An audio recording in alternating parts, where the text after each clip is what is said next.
All right. And next in I Read to Megan and You, I'm going to read an article from the Federalist published March 1st titled Breaking Special Counsel Finds Mark Zuckerberg's Election Money Violated Wisconsin Bribery Laws by Margot Cleveland.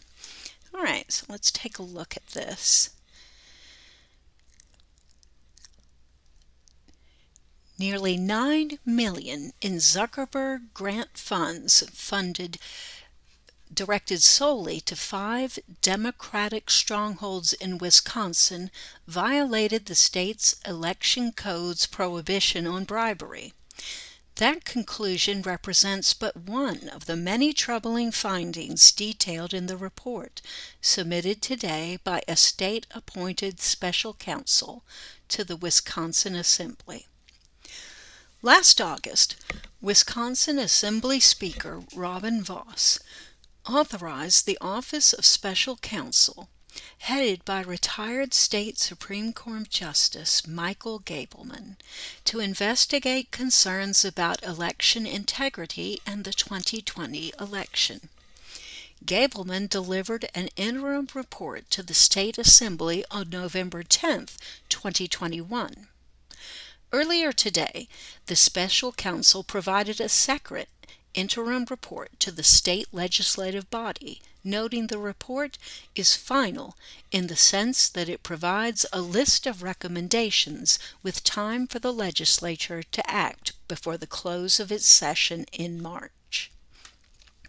While the special counsel's nearly 150-page report closed with recommendations for the state's legislative body, Gableman stressed from the get-go that the report did not seek to reanalyze the recount that occurred in late 2020, nor was the report's purpose to challenge certification of the presidential election.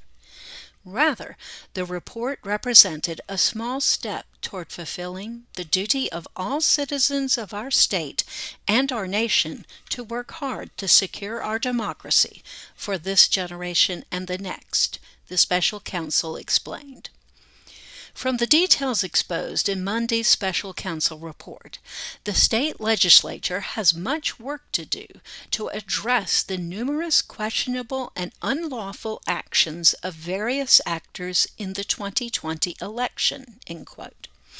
The first unlawful action, according to the report, concerned the payment of grant funds to 5 Wisconsin counties that were used to facilitate voting.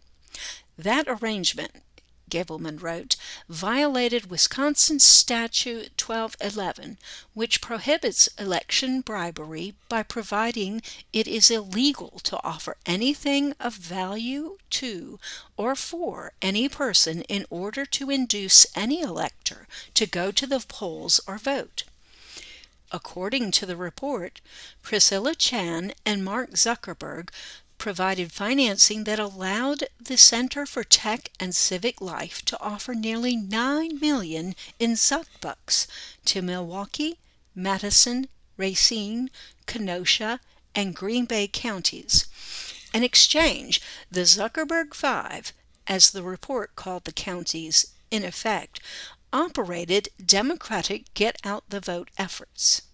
Those grant funds then paid for illegal drop boxes to be placed in Democratic voting strongholds. The illegal use of drop boxes represented a second area of concern to the special counsel's office. The report notes state election code limits the manner in which ballots may be cast, providing that an elector must personally mail or deliver his or her ballot to the municipal clerk, except where the law authorizes an agent to act on behalf of the voter. The Zuckerberg Five also violated the federal and state constitutional guarantee of equal protection, according to the special counsel report. The grant money targeted specific voters for special voting privileges, to the disadvantage of similarly situated voters located in other Wisconsin counties. The report also detailed troubling evidence. The Zuckerberg 5 counties allow private groups working with the grant organization, the Center for Tech and Civic Life, to, quote, unlawfully administer aspects of the election, close quote, including in one county where one organization was unlawfully embedded in local government election administration. The special counsel's report also highlighted the Wisconsin Election Commission's illegal directive to clerks to ignore the state election code governing voting in nursing homes.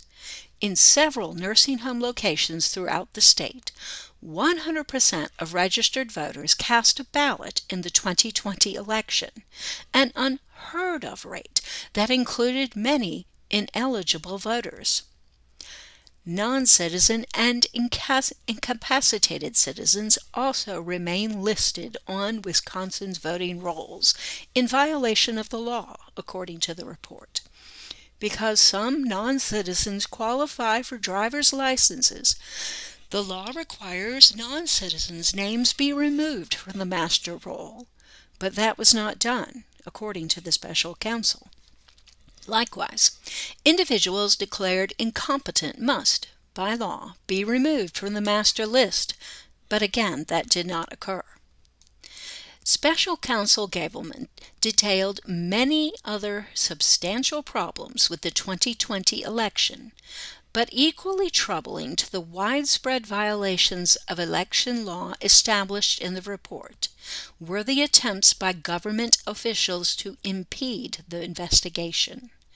Both the Wisconsin Election Commission and the state attorney general have refused to cooperate with the legislature's investigation and actively obstructed it, end quote, according to the report, with a separate appendix detailing how the Office of Special Counsel and the State Assembly have been blocked from investigating portions of the Wisconsin government. Efforts by the Special Counsel's Office to obtain the information needed for it to complete its work for the Wisconsin Assembly continue, with litigation seeking to enforce the legislative subpoenas previously issued. Once those subpoenas are enforced, the Special Counsel noted he will, quote, manage and process the voluminous responsive records and will facilitate any available audits, close quote. In the meantime, the special counsel presented the state legislature with numerous recommendations to address the problems and illegalities detailed in the report, including eliminating the Wisconsin Election Commission. How the legislature responds will be telling of their commitment to election integrity, just as the state attorney general and other government officials' efforts to thwart the investigation speaks volumes.